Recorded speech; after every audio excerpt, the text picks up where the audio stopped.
Next is our report. Bacteria used to make traditional Japanese fermented food is drawing attention as a means to improve water quality.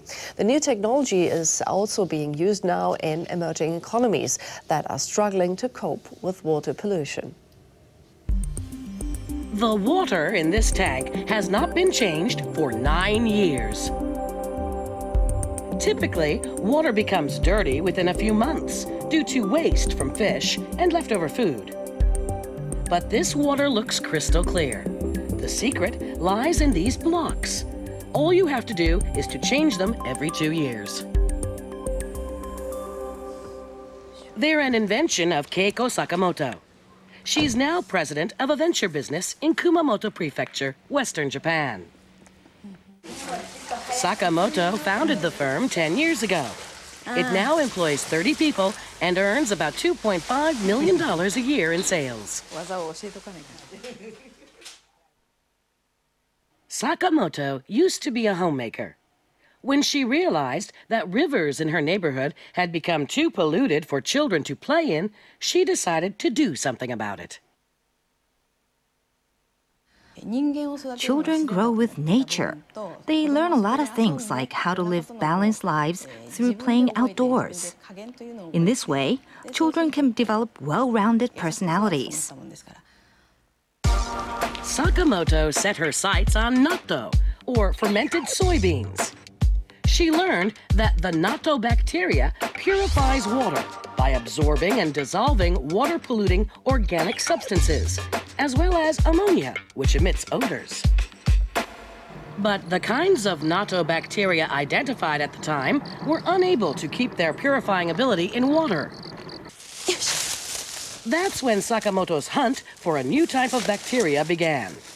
She started by collecting samples of leaf soil from mountains and rivers where bacteria thrive.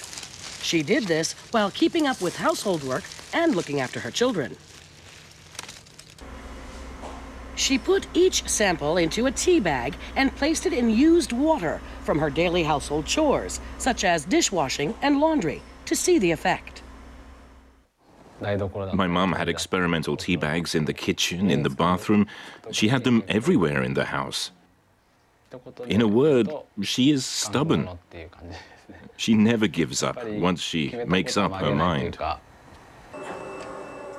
After 7 years of searching, Sakamoto finally found bacteria that are able to maintain their purification ability in water. With the help of a manufacturing firm, she also succeeded in blending it into a material that makes up the blocks. At first, I couldn't believe my eyes. I was overjoyed that I finally attained my goal. If you try really hard, you can achieve anything. Miracles can happen when you give it your all. In addition to the production of water purification blocks for home use tanks, Sakamoto has also embarked on much larger scale projects. Her firm has already installed large water purification blocks in 50 ponds and water channels across Japan. Now, Sakamoto is looking to further her business by expanding to overseas markets. Her customers abroad include China, Indonesia, and South Korea. The Malaysian government has adopted the product for a national project to improve water quality and bought 240,000 blocks for use in its rivers. The Indian government has already purchased 8,000 units for its own water systems. The blocks seem to be doing the trick, as the quality of water has greatly improved in a channel in New Delhi. I'm aiming to provide a solution to help deal with polluted waters wherever they are around the world. My ultimate goal is to use this natural product to clean up the oceans. What a great idea. Now, next for you is a recap of the latest market figures.